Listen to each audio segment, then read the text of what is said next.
Assalamualaikum warahmatullahi wabarakatuh. Bersama saya Lukman. Pada kesempatan kali ini saya akan sedikit sharing mengenai Undang-Undang HPP yang kita semua tahu bahwa Undang-Undang HPP ini sudah disahkan oleh pemerintah bersama DPR pada tanggal 7 Oktober 2021. Ada beberapa poin penting perubahan Undang-Undang HPP yang perlu kita ketahui. Undang-Undang HPP merubah atau menambah regulasi terkait perpajakan yang terbagi menjadi 6 klaster, yaitu yang pertama klaster KUP atau Ketentuan Umum dan Tata Cara Perpajakan. Klaster yang kedua adalah klaster PPH atau Pajak Penghasilan. Yang ketiga klaster PPN atau Pajak Pertambahan Nilai. Untuk klaster yang keempat klaster PPS atau Program Pengungkapan Sukarela. Yang kelima klaster Pajak Karbon, dan yang keenam klaster Cukai. Untuk mengetahui poin penting dalam perubahan Undang-Undang HPP, pada kesempatan ini saya akan membahas satu persatu setiap klaster, mulai dari klaster KUP sama dengan klaster Cukai. Akan tetapi pada video ini akan membahas poin penting atau garis besar atas perubahan dari setiap klaster dalam Undang-Undang HPP. Untuk pembahasan detail mulai dari ilustrasi dan semacamnya akan saya bahas pada video selanjutnya secara mendetail, mulai dari klaster KUP sampai klaster keempat, yaitu klaster PPS atau Program Pengungkapan Sukarela. Karena apabila digabungkan menjadi satu video dan setiap klaster dibahas secara mendetail, maka video ini akan menjadi sangat panjang. Oke, tanpa berlama-lama mari kita bahas satu persatu klaster dalam Undang-Undang HPP dan apa saja perubahannya. Klaster pertamanya akan kita bahas yaitu mengenai Ketentuan Umum dan Tata Cara Perpajakan atau biasa disingkat dengan KUP. Dalam ketentuan terbaru ini dalam Undang-Undang Harmonisasi Peraturan Perpajakan, salah satunya adalah pemberlakuan penggunaan NIK atau nomor induk kependudukan sebagai pengganti NPWP atau nomor pokok wajib pajak bagi wajib pajak orang pribadi. Sebelum peraturan ini berlaku, wajib pajak orang pribadi wajib mendaftarkan diri ke kantor pajak untuk mendapatkan NPWP. Dengan ketentuan baru ini, maka wajib pajak orang pribadi diberikan kemudahan untuk mendapatkan NPWP karena NIK sudah berfungsi sebagai NPWP, sehingga wajib pajak pribadi sekarang tidak perlu repot melakukan pendaftaran ke KPP untuk mendapatkan NPWP. Penggunaan NIK sebagai NPWP tidak serta-merta menyebabkan setiap orang pribadi membayar pajak. Pembayaran pajak dilakukan apabila sudah memenuhi syarat diantaranya. Yang pertama, apabila orang pribadi sudah mempunyai penghasilan setahun di atas PTKP. Untuk PTKP atau penghasilan tidak kena pajak yang berlaku saat ini adalah 54 juta setahun atau 4,5 juta per bulan. Yang kedua adalah orang pribadi dengan peredaran bruto di atas 500 juta setahun bagi WPOP pengusaha yang membayar PPh final 0,5%. dengan mengikuti peraturan dalam PP 23 tahun 2018. Untuk klaster yang kedua yang akan kita bahas yaitu klaster PPH atau pajak penghasilan, di mana dalam Undang-Undang HPP terbaru ada lapisan tarif baru untuk PPH OP atau orang pribadi.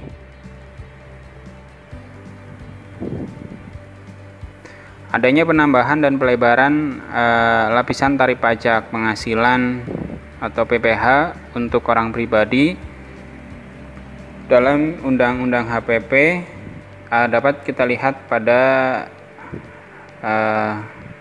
gambar berikut.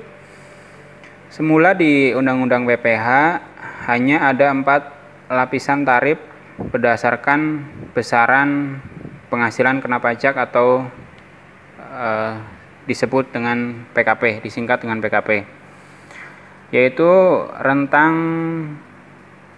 penghasilan kena pajak atau PKP 0 sampai dengan 50 juta memiliki tarif 5%, rentang PKP lebih dari 50 juta sampai dengan 250 juta memiliki tarif 15%, rentang 250 juta sampai dengan 500 juta memiliki tarif 25%, dan di atas 500 juta memiliki tarif 30%. Di dalam Undang-Undang HPP terbaru ini ada penambahan satu rentang lagi menjadi 5, yaitu untuk penghasilan lebih dari 5 miliar dikenakan tarif 35%. Selain itu, rentang pertama dan rentang kedua lapisan tarif mengalami perubahan, yaitu rentang PKP 0 sampai 60 juta memiliki tarif 5%, dan untuk rentang PKP yang kedua rentang 60 juta sampai dengan 250 juta. Berdasarkan Undang-Undang HPP ini, lapisan tarif menjadi 5. Perubahannya ada di rentang penghasilan 0 sampai 60 juta sekarang memiliki tarif 5%, di mana dalam Undang-Undang PPH sebelumnya rentang penghasilannya 0 sampai 50 juta. Dan untuk lapisan keduanya dimulai dari angka 60 juta sampai dengan 250 juta. Untuk rentan keempat, untuk penghasilan yang dipotong pajak sebesar 30% memiliki rentan 500 juta sampai dengan 5 miliar. Sedangkan untuk penghasilan di atas 5 miliar akan dikenakan tarif sebesar 35%. Untuk catatan kita, untuk PKP atau penghasilan kena pajak adalah nominal penghasilan kotor atau bruto dikurangi nilai penghasilan tidak kena pajak. Dalam Undang-Undang HPP, besaran PTKP tidak berubah, yaitu bagi orang pribadi lajang sebesar 4,5 juta per bulan atau 54 juta per tahun. Dengan tambahan PTKP sebesar 4,5 juta diberikan untuk wajib pajak kawin, dan ditambah 4,5 juta untuk setiap tanggungan dengan maksimal tanggungan sebanyak 3 orang. Masih melanjutkan klaster kedua, yaitu klaster PPH atau pajak penghasilan. Untuk poin berikutnya yaitu pajak penghasilan perorangan atau wajib pajak orang pribadi yang menggunakan perhitungan PPH dengan tarif 0,5% berdasarkan PP nomor 23 tahun 2018,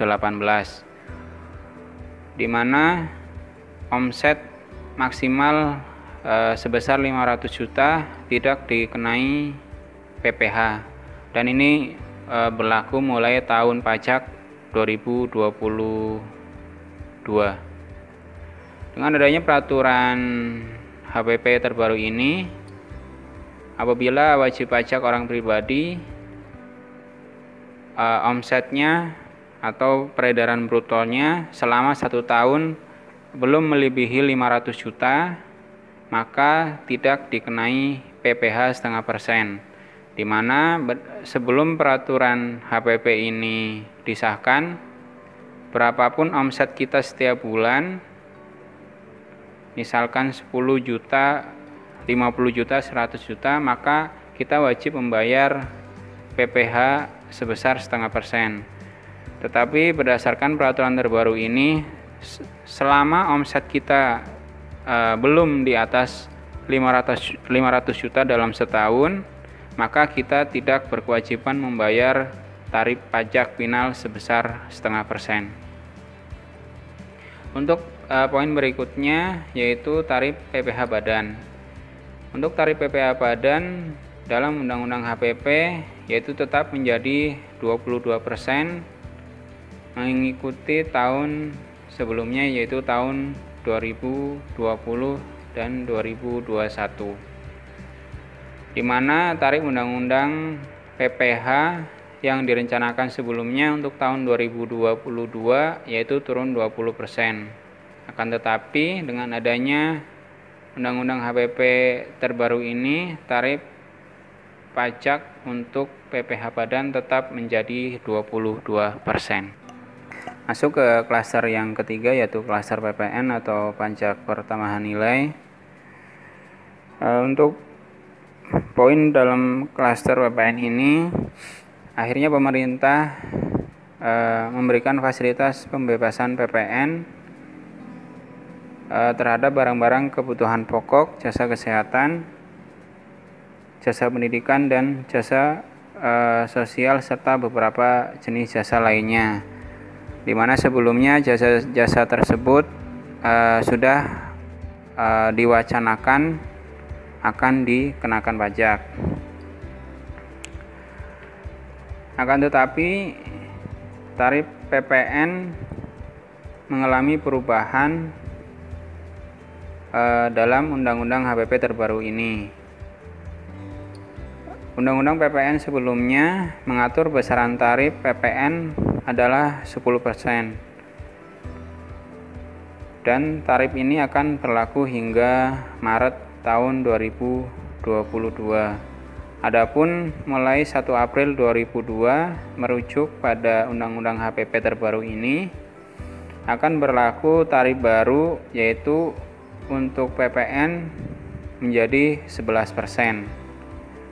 Dan lalu paling lambat mulai 1 Januari 2025 tarif PPN akan dinaikkan menjadi 12%. Untuk klaster yang keempat yaitu program pengungkapan sukarela atau klaster PPS. Program pengungkapan sukarela memberikan kesempatan kepada wajib pajak untuk mengungkapkan hartanya yang belum atau kurang diungkapkan.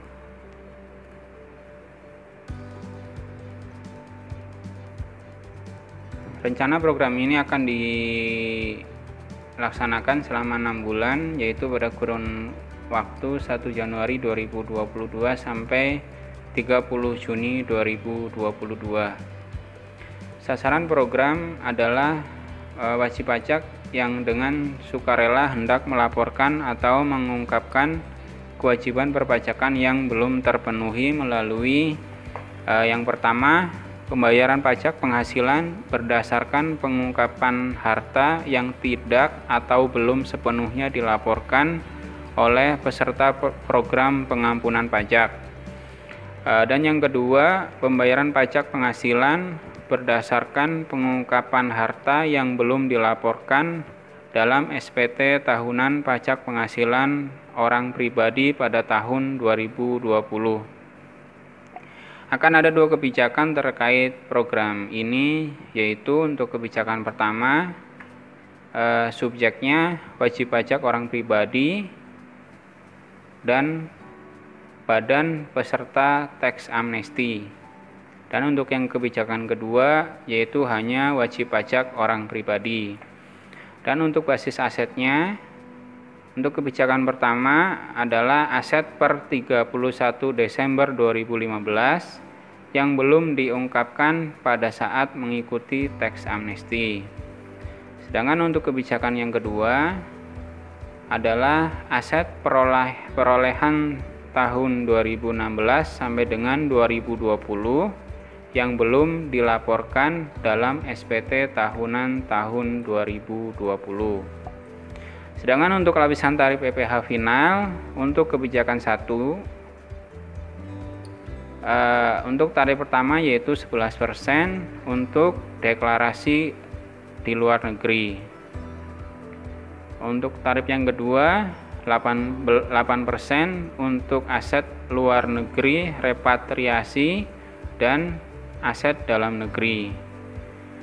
Dan untuk tarif yang ketiga 6% untuk aset luar negeri repatriasi dan aset dalam negeri yang diinvestasikan dalam SPN atau surat berharga negara. Sedangkan untuk kebijakan yang kedua, untuk tarif yang pertama adalah 18% untuk deklarasi luar negeri, 14% untuk aset luar negeri repatriasi dan aset dalam negeri. Yang ketiga 12% untuk aset luar negeri repatriasi dan aset dalam negeri yang diinvestasikan dalam SPN. Untuk klaster yang kelima yaitu klaster PK atau pajak karbon. Pajak karbon dikenakan atas emisi karbon yang memberikan dampak negatif bagi lingkungan hidup. Tarif pajak karbon ditetapkan sebesar paling rendah Rp30 per kilogram karbon dioksida ekuivalen atau satuan yang setara. Untuk implementasi pajak karbon pertama kali akan dilakukan pada 1 April 2022 pada sektor PLTU batubara dengan skema cap and tax yang searah dengan implementasi pasar karbon yang sudah mulai berjalan di sektor PLTU batubara. Untuk yang terakhir, klaster 6 yaitu klaster cukai. Cukai adalah pungutan negara yang dikenakan terhadap barang-barang tertentu yang mempunyai sifat atau karakteristik yang ditetapkan dalam Undang-Undang Cukai. Contoh karakteristiknya yaitu konsumsinya perlu dikendalikan, peredarannya perlu diawasi, dampak negatif bagi masyarakat dan lingkungan, sehingga perlu pungutan negara untuk keseimbangan dan keadilan. Perubahan pengaturan di Undang-Undang Cukai melalui Undang-Undang HPP akan berupa penambahan atau pengurangan jenis barang kena cukai. Rinciannya tentu akan dibahas lagi oleh pemerintah dan DPR di setiap pengajuan RAPBN. Undang-Undang HPP juga menggunakan prinsip pemidanaan sebagai upaya terakhir terkait pelanggaran cukai. Ini mencangkup pelanggaran perizinan, pengeluaran barang kena cukai, barang kena cukai tidak dikemas, barang kena cukai yang berasal dari tindak pidana, dan jual beli pita cukai. Undang-Undang HPP juga memasukkan perubahan besaran sanksi administratif terhadap pelanggaran pidana terkait cukai dengan rincian sebagai berikut. Pada saat penelitian dalam Undang-Undang Cukai belum diatur, tetapi dalam Undang-Undang HPP membayar sanksi denda sebesar 3 kali nilai cukai yang seharusnya dibayar. Pada saat penyidikan, Undang-Undang Cukai mengatur membayar pokok cukai plus sanksi 4 4 kali cukai kurang bayar, dan dalam Undang-Undang HPP mengatur sanksi yang sama. Sekian untuk sharing kali ini terkait poin-poin penting perubahan dalam Undang-Undang HPP. Terima kasih atas waktunya. Saya minta maaf apabila ada kekurangan penyampaian dalam materi atau hal yang kurang atas sharing saya kali ini. Untuk video berikutnya akan dibahas lengkap dan detail terkait klaster yang pertama, yaitu klaster KUP Undang-Undang HPP. Terima kasih atas waktunya sekali lagi. Wassalamualaikum warahmatullahi wabarakatuh.